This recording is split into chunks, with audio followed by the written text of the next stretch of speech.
المؤلف رحمه الله تعالى ونفعنا بعلومه في الدارين آمين. Hakikat sabar ini baris yang paling rendah, paling bawah. Hakikat sabar ini disebut oleh Maulana Sayyidi Abdul Qadir Al-Idrus dalam Ad-Durr Tsamin dengan katanya, was-sabru hasbun nafsi ala karihin ala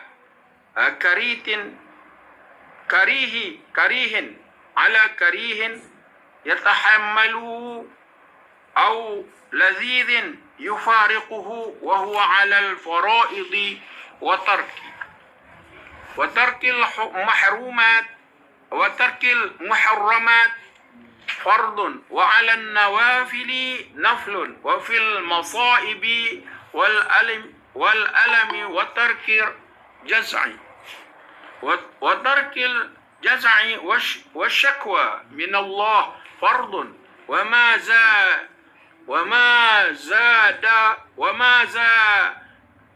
zada fahuwa naflun wa 'ala al-adha ma'a tarkil qisasi naflun kabirun wa amma zada alaihi al-fard. Artinya, kata dengan Syekh, hakikat sabar itu ialah menahan diri daripada marah. Hakikat sabar itu dia ada kaitan dengan sifat marah. Kata Syekh Abdul Qadir Al-Idrus rahimahullah.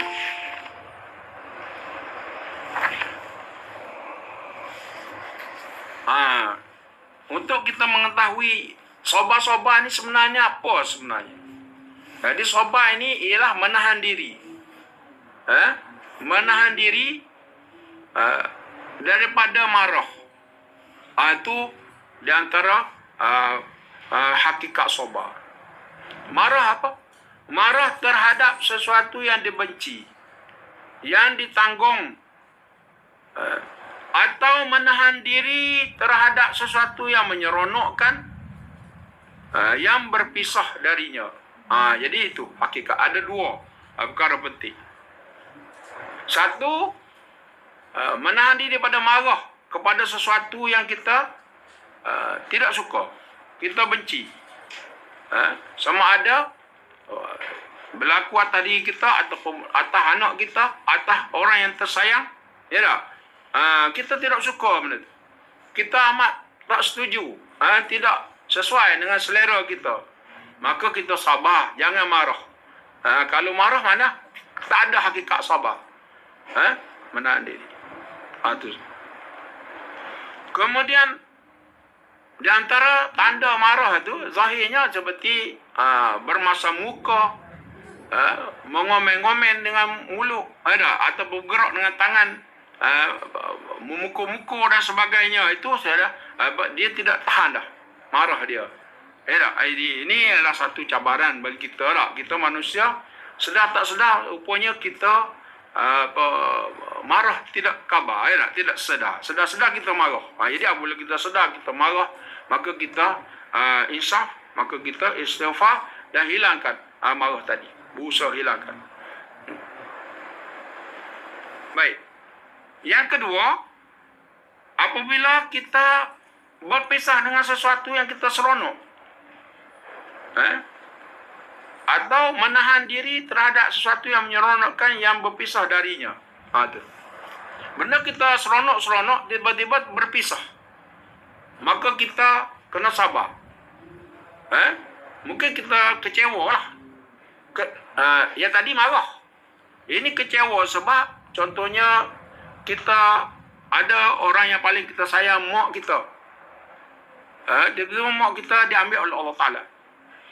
Jadi kita akan rasa kehilangan, berpisah dengan mak kita. Maka kita akan rasa macam mana perasaan kita. Itu. Ataupun anak kita. Anak kita diuji oleh Allah Ta'ala.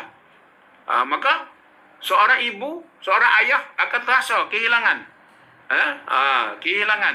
Begitulah. Mana sesuatu yang seronok ni, dia berpisah pada kita. Sebab tu bagi orang-orang yang orang-orang yang mengenal hakikat makhluk ni. Makhluk ni, kita ni makhluk, alam ni makhluk. Makhluk ni dia arad yang sentiasa berubah-ubah. Dia tidak tetap. Dalilnya Allah jadikan malam dan siang. Itu dalil yang besar. Wa min ayatihi al-lail wan nahar. Di antara ayat-ayat tanda kebesaran Allah Taala ialah malam dan siang. Sebab tu dalil wujud Allah Taala adalah makhluk. Malam dan siang tu makhluk. Alam ni makhluk, langit bumi makhluk. Dalil atas wujud Allah Taala, atas adanya Allah Taala yang merubah-rubahkan alam. Kita ni alam. Kesihatan kita pun berubah-ubah. Umur kita berubah-ubah. Fizikal kita berubah-ubah. Jadi itu adalah berubah tu ialah dalil wujudnya Allah Taala. Maksudnya dalil atas wujud Allah Taala tadi ialah segala makhluk ni. Kerana dia mungkinat ataupun arad, benda yang berubah-ubah. Sekali ada, sekali tak ada. Mengikut apa yang Allah Taala atur. Jadi itu. Jadi orang-orang yang arif, orang yang kenal Allah SWT, dia faham dah. Makhluk ni, dia sentiasa berubah. Jadi dia bersedia dah dengan sikap sabar. Sabar. Kalau berubah gini, tak ada apa. Satu. Berubah sini pun, tak ada. Enggak, dia sabar. Dia sabar. Sebab dia tahu dah. Semua ni ialah percaturan Allah Ta'ala. Dan malam siang, langit bumi, dan segala sekalian makhluk ni, semua adalah dalil wujud Allah. Dalil ni maknanya, kalaulah malam boleh bercakap, siang boleh bercakap. Dia kata pada kita, hei manusia, hei Zamri, tengoklah pada aku ni dalil adanya Tuhan. Perhati sikit pada aku. Sebab kita tak perhati pada siang malam dah. Matahari kita tak perhati. Matahari tu naik kemudian turun. Itu dalil Allah Ta'ala. Matahari dia patut, kalau dia boleh cakap kan, dia kata kepada kita, hei Zamri, tengoklah pada aku. Aku ni dalil wujudnya Allah Ta'ala. Aku ni dah malam siang pun sama, langit bumi pun langit, kita tengok ke langit. Langit seolah akan berkata, kalau langit tu boleh bercakap, dia kata, hei Zamri, aku ni langit, aku ni Tuhan buat. Aku serupa mu juga, mu Tuhan buat juga. Kalau mu Tuhan tak buat, mu tak ada, aku pun sama. Aku ni dalil Allah Ta'ala. Kalau dia bercakap gitu, tapi dia tidak bercakap macam tu. Ya tak? Tu. Sebab tu kita kan manusia, walaupun kita lalai, lupa tak? Sebab manusia ni dia lupa pada Allah Ta'ala. Dalil ada sama, tapi kita lupa sama. Ya, masa kita nak masuk semaya tu, usolli lillahi ta'ala, lillahi ta'ala, lillahi ta'ala. Lillahi ta'ala tu berapa kali? Kerana Allah, kerana Allahu Akbar. Kejap dia ingat ke muka lain. Paling hati kita ke muka lain. Benda kita, urusan. Saya sendiri pun macam tu lah. Mana kita ni, hati kita paling ke lain dah. Dia ingat benda lain, urusan. Kita tak mampu nak lupa sekejap urusan kita. 5 minit, 10 minit dalam semaya tadi. Ya mari masuk urusan kita. Malu kita pada Allah Ta'ala sepatutnya dah. Kita kata lillahi ta'ala tu bukan main lah. Belum nak masuk semaya. Lillahi ta'ala. Kerana Allah, kerana Allah. Allahu Akbar. Li abdillah. Li makhluk. Kerana makhluk dah. Masuk dalam semaya, dia ingat ke makhluk. Ingat ke benda. Jadi kita ni maknanya lalanya kita. Jadi makhluk lain dia tidak lala. Makhluk dia lain tidak lala. Makhluk lain kalau lala dia mati lalu dia. Kalau dia lala macam binatang. Mati dia tu sebab dia lala. Lala mati lalu. Setengah ulama mengatakan makhluk lain kalau dia lala binasa lalu dia. Macam kita manusia ni lala pun tak binasa. Apa? Itu rahmat Allah Ta'ala pada kita. Apa? Dia nak suruh kita insah. Dia suruh dia bagi masa peluang. Manusia itulah. Manusia. Walaupun lala, Allah Ta'ala tak binasa ke kita sebab dia bagi peluang kita suruh isah. Isah. Jadi itulah. Mana sabar penting lah. Sabar penting. Kerana kita kena sedar makhluk ni, alam ni, kita ni berubah-ubah. Situasi kehidupan kita berubah-ubah. Setiap hari aktiviti kita berubah-ubah. Walaupun kita rancang, tapi kadang-kadang berlaku tidak seperti kita nak. Kadang-kadang kita tak nak berpisah dengan benda tu. Tiba-tiba hilang juga daripada kita. Jadi tak? Itu sesuatu yang menyeronokkan kalau boleh kita nak duduk gitu sama. Tapi masa menentukan kita berubah. Cukup dah. Expired date dah. Expired dah. Sampai masa dah. Hari untuk berpisah. Itu. Itu dah. Itu kita kena faham. Kita ulas sekali lagi. Hakikat sabar itu ialah menahan diri daripada marah terhadap sesuatu yang dibenci, yang ditanggung ataupun satu. Yang kedua, menahan diri terhadap sesuatu yang menyeronokkan apabila berpisah dengan dia. Itu sabar. Apabila kita sabar sekejap, dia akan jadi timbul ketenangan dalam jiwa kita. Marilah apa-apa perubahan pun, sabar sekejap, timbul ketenangan. Macam COVID hari tu dah. COVID mari. Mari dah 2 tahun juga dah. Sabar, kita sabar, ada ketenangan. Jangan duduk susah-susah dengan perubahan yang Allah Ta'ala atur, kerana dia akan berubah semua. Penyakit datang dan pergi. Kesusahan datang dan pergi. Ya tak? Tapi di akhirat nanti, kalau susah kekal semua. Kalau senang kekal semua. Dunia ni dia berubah. Itulah hukum Allah Ta'ala. Baik, seterusnya kata Syekh, sabar mengejarkan perkara-perkara yang dipardukan. Itu satu. Yang ketiga pula. Sabar mengejar perkara yang dipardukan. Seperti apa yang Tuhan wajib atas kita, kena sabar buat. Suka ke tak suka, kita buat. Penat ke tak penat, kena buat. Kerana benda tu perkara wajib. Itu yang diajar pada kita. Sabar mengejar perkara-perkara yang dipardukan. Meninggal perkara-perkara yang diharamkan. Setengah daripada perkara yang fardu ni, tinggal hak Tuhan haram, hak Tuhan larang. Tu fardu ataupun wajib. Dan buat hak Tuhan suruh, itu fardu atau wajib. Jangan salah faham. Ada setengah manusia, ba'dun nas, dia kata, benda fardu ni hak Tuhan suruh saja. Jangan buat benda hotel larang saja kita kena tinggal. Hotel suruh ni kita masa nak buat, kita buat. Jangan buat jahat saja, kita buat baik saja. Hotel larang semua benda-benda yang buruk kita tinggal. Hotel suruh tu itu atas kemampuan kita nak buat. Tuhan Maha Pengampun kan. Sedap duduk dia. Jadi orang macam ni dia salah faham. Sebenarnya hak Tuhan fardu tu wajib. Hak Tuhan larang tinggal wajib juga. Jadi kedua-dua jadi wajib. Satu.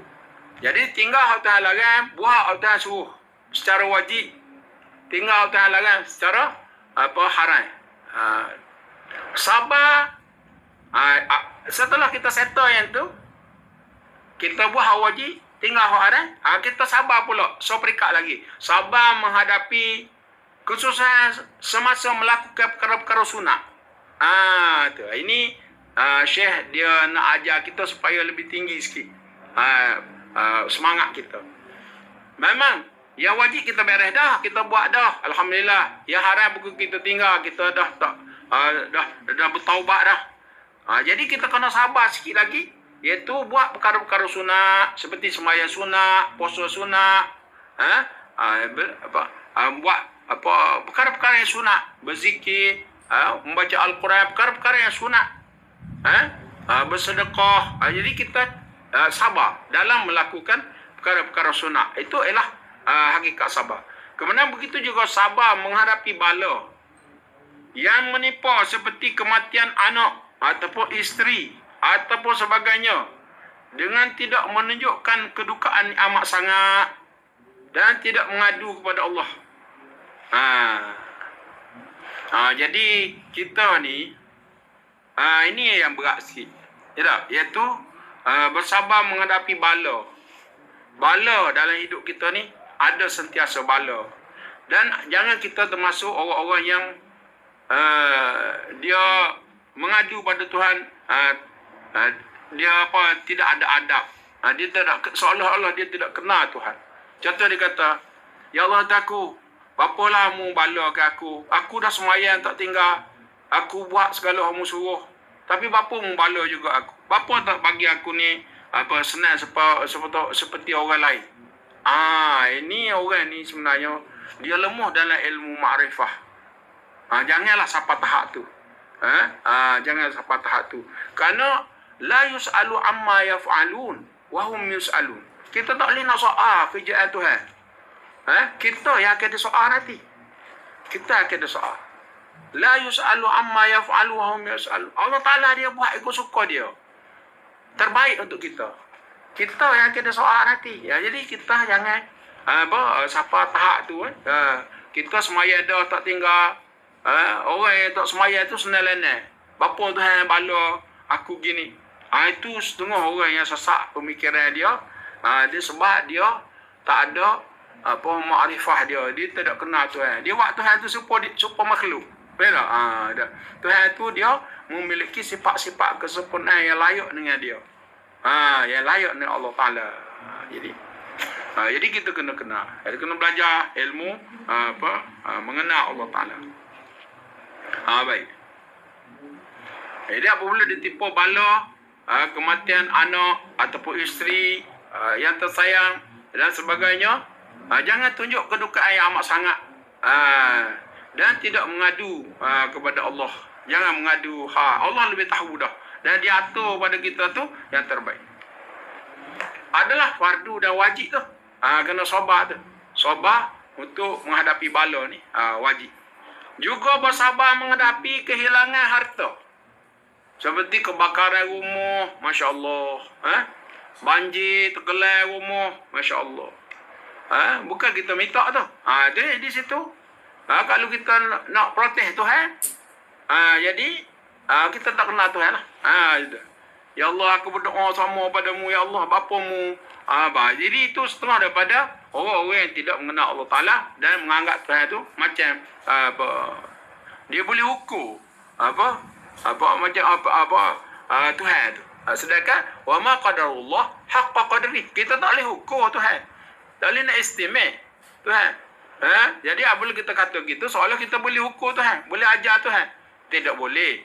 Wa ma qadarullah haqqa qadri. Allah Ta'ala tidak boleh diukur dia. Dia buat dengan fa'alul lima yurid. Dia buat mengikut apa yang dia kandak. Dan apa yang kandak itu yang sempurna dan bijaksana. Jadi wajib kita bersabar menghadapi bala apabila kehilangan harta. Kan kita kadang-kadang kita diuji kehilangan harta. Kehilangan gelang, mah perak ke, kereta ke, jadi sabar, kena sabar.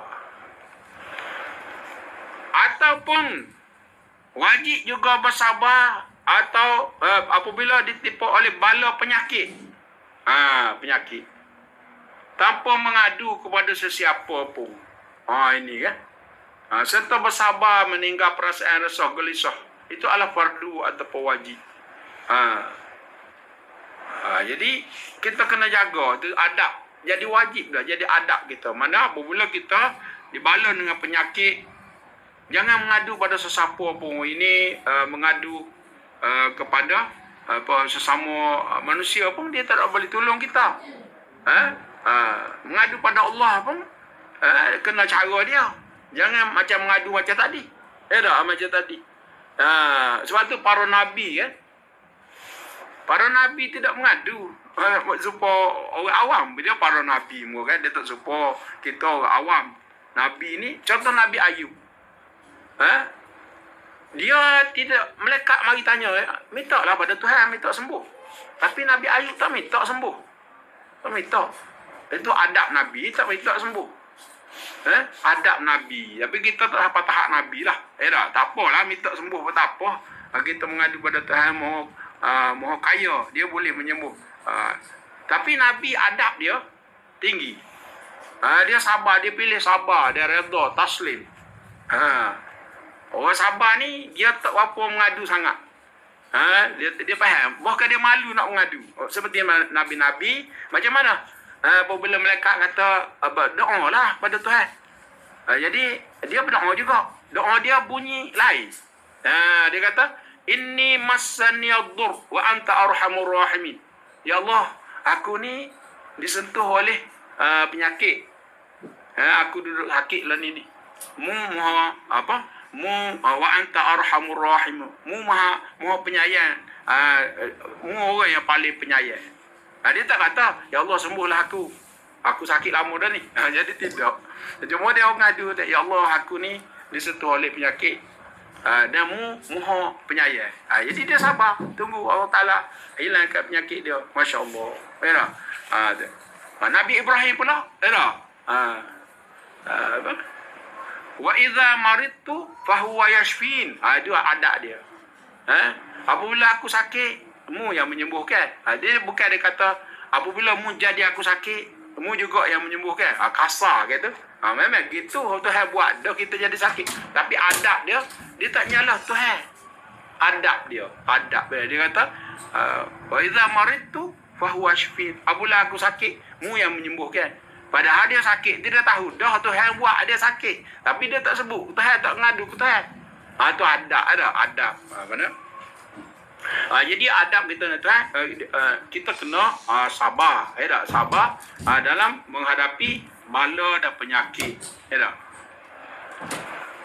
Serta bersabar meninggal rasa gelisah.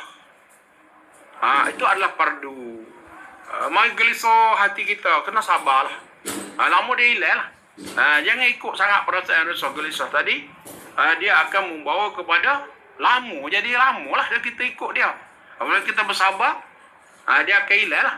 Apabila ketenangan akan datang. Apabila orang bersabar. Wasta'inu bis-sabri was-salah. Apabila dia kena musibah, mintalah pertolongan dengan Allah Ta'ala dengan sabar dan semayang. Rasulullah SAW apabila menghadapi masalah sikit, dia semayang lalu. Semayang. Sebab tu setengah ulama mengajar apabila kita menghadapi bala, contohnya kita kehilangan sesuatu. Jangan tu cari Tok Nojong. Apabila kehilangan sesuatu, bertenang sekejap. Ini Amba boleh beritahu. Ini kita serupa ya. Kalau kena diuji, kita tak tahu kita jadi macam mana. Tapi adanya gitulah. Apabila diuji, kita kehilangan benda ke, tenang sekejap, semayang. Minta pada Tuhan tunjuk jalan. Wasta'inu bis-sabri was-salah. Sabar, semayang. Lepas tu Tuhan tunjuklah ikhtiar aku cara mana. Aku cara mana. Jangan kita terlalu resah, gelisah. Kerana perkara berlaku, dah berlaku. Idza waqa'atil waqi'ah. Tak ada orang boleh dusta. Tak boleh berlaku sesuatu berlaku. Ada penyelesaian dia. Begitu juga sabar menghadapi perbuatan orang yang menyakiti hati kita atau mencedera tubuh badan dan tidak mengambil tindak balas adalah sunat yang amat besar. Satu amalan sunat. Amalan yang dapat pahala. Tapi beratlah tak? Kita berasa nak balas. Nak balas. Orang buat menyakiti hati kita. Berlaku sungguh dalam hidup kita. Ada kita berasa orang menyakiti hati kita. Ada pun orang mencedera tubuh badan kita. Kita berasa nak balas. Kemudian kita sabar. Kita tidak mengambil tindak balas. Itu amat besar. Dia punya dapat pahala sunnah yang besar. Dan kesabaran yang lebih daripada itu merupakan fardu ataupun wajib pula. Mana kalau kita perlu sabar, kita akan dapat pahala yang besar. Baik. Ibnu Abbas radhiyallahu anhu berkata, as-sabru fil Quran thalathati aujuhin. As-sabru fil Quran ala thati aujuhin. Sabar menurut Al-Quran itu ada 3 wajah. Sabrun ala ada'a fara'idillahi ta'ala walahu 300 darajatin wa sabrun ala maharimillahi ta'ala walahu 600 darajatin wa sabrun fil musibati 'indal sadamatil ula walahu 900 darajatin. Sabar yang disebut dalam Al-Quran itu ada 3 bentuk, 3 wajah. 3 bentuk. Sabar kita perhati macam mana Syekh Ibnu Abbas radhiyallahu anhu ni sahabat Nabi. Dia kata sabar dia Al-Quran tu ada 3 jenis. Pertama, sabar terhadap susah payah melakukan segala perkara yang diwajibkan oleh Allah Ta'ala. Ianya mempunyai 300 darajah. Kalau kita sabar melakukan apa yang Allah Ta'ala fardu, 300 darjah Allah Ta'ala akak. Beri darjah kemuliaan. Yang kedua, sabar menghadapi susah payah meninggalkan segala yang diharamkan oleh Allah Ta'ala. Tinggi lagi. Meninggalkan yang Allah Ta'ala haram ni lebih tinggi daripada menunai apa yang Allah Ta'ala fardu. Iaitu 900 darjah. Mana ikan baru susahnya nak sabar meninggalkan perkara-perkara haram. Allahu Akbar. Betul lah. Kalau kita hidup di zaman akhir ni, perkara haram lebih banyak daripada perkara yang halal. Jadi kehidupan kita bergeluman dengan perkara yang haram, maka payah untuk kita meninggal. Jadi kalau kita tinggal satu perkara haram, boleh 600 darjah berbanding dengan kita buat satu perintah Allah Ta'ala, boleh 300 darjah. Mana tinggal yang haram dia lebih besar. Lebih besar darjah dia. Darjah yang ketiga lebih besar lagi. Apa dia? Ketiga, sabar menghadapi bala yang menimpa buat pertama kali. Bala kan kadang-kadang tak pernah berlaku dalam hidup kita. Tiba-tiba berlaku. Jadi masa tu kita sabar. Sabar menghadapi bala yang menimpa buat pertama kali. Kita mengalami pengalaman yang pertama lah benda tu. Kita sabar menghadapi bala tu. Maka dia mempunyai darjah 900 darjah. Masya Allah. Tinggi lagi. Menunjukkan bahawa menghadapi bala dia ketika diuji kali pertama tu, mengatasi mana kesusahan untuk kita buat yang Allah Ta'ala suruh, untuk kita tinggal Allah Ta'ala larang. Sebabnya apabila bala datang, kehidupan kita terjejah. Seluruh kehidupan kita terjejah. Mana kita nak sabar dalam keadaan seluruh kehidupan terjejah. Jadi itu lebih berat. Lebih berat. Itulah. Contoh bala COVID baru ni lah. Berat. Dia peringkat masyarakat berat. Peringkat individu pun berat. Berat di bala. Mana? Itu mana? Tinggi. Dia 900 darjah. Jadi itu apa daripada Syekh Ibnu Abbas radhiyallahu anhu. Jadi ada 3 darjah. Jadi apabila kita diuji dengan bala, kita ingat, aku kena sabar dengan bala ni kerana tinggi darjah ni. Tuhan nak angkat darjah aku ni, bala ni. Kena kata begitu. Apabila diuji, sekurang-kurang diuji, mari tak sihat tubuh badan, pergi cek doktor tak tahu sakit ke apa. Jangan tuduh orang. Ini tuduh orang dah. Tuduh orang. Jadi itu jadi susah. Ada kita minta lah pelindung Tuhan, jangan siapa sakit sikit tuduh orang lalu. Tuduh orang tu buat kena, orang tu buat kena. Nak tuduh tu boleh lah, kita berasa nak tuduh. Tetapi kalau kita pilih cara tak tuduh orang tu, lagi tenang kita. Kita bertenang kerana itu bala yang Allah Ta'ala nak angkat darjah kita. Jadi sebab kita boleh kita pilih nak tuduh orang, boleh cara tuduh orang lah. Jadi rumit sikit. Tapi apabila kita kembali pada Allah Ta'ala, menyedari bahawa menghadapi bala tadi, buat pertama kali, mana kita sabar, maka dapat tinggi darjah 900. Jadi hamba boleh royak je. Tapi kalau kena tu, belum tentu lagi. Sebab tu kalau kita kata, orang yang memikul tu lebih tahu. Orang dah lebih rasa. Kita boleh tak kena lagi, tak apa, boleh kecek lagi. Tapi inilah kaedah dia. Menunjukkan bahawa setiap orang tidak boleh nak melepaskan diri daripada Allah Ta'ala. Iyyaka na'budu wa iyyaka nasta'in. Dialah tempat kita menyembah, dan dialah tempat kita memohon pertolongan dan menghadapi segala bala-bala dalam kehidupan kita. Jadi setakat tu dulu untuk malam ni. InsyaAllah ada beberapa lagi daripada hadis Rasulullah sabda Nabi dan ada 2 sabda Nabi dan Imam Al-Ghazali dan sabda Nabi dan juga daripada Maulana Abdul Qadir Al-Aidrus rahimahullah taala.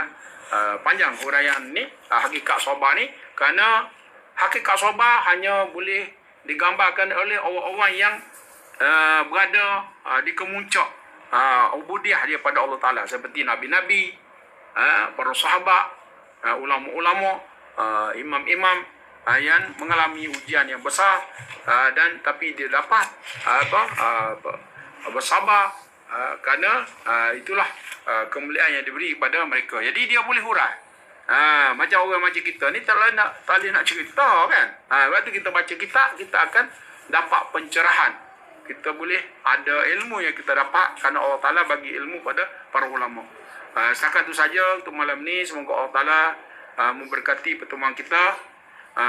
Segala yang jelas, yang terang itu daripada kurniaan Allah Ta'ala. Bersyukur, dan segala kesamaran itu mohon maaf atas qauli. Allahumma zidna. Sebab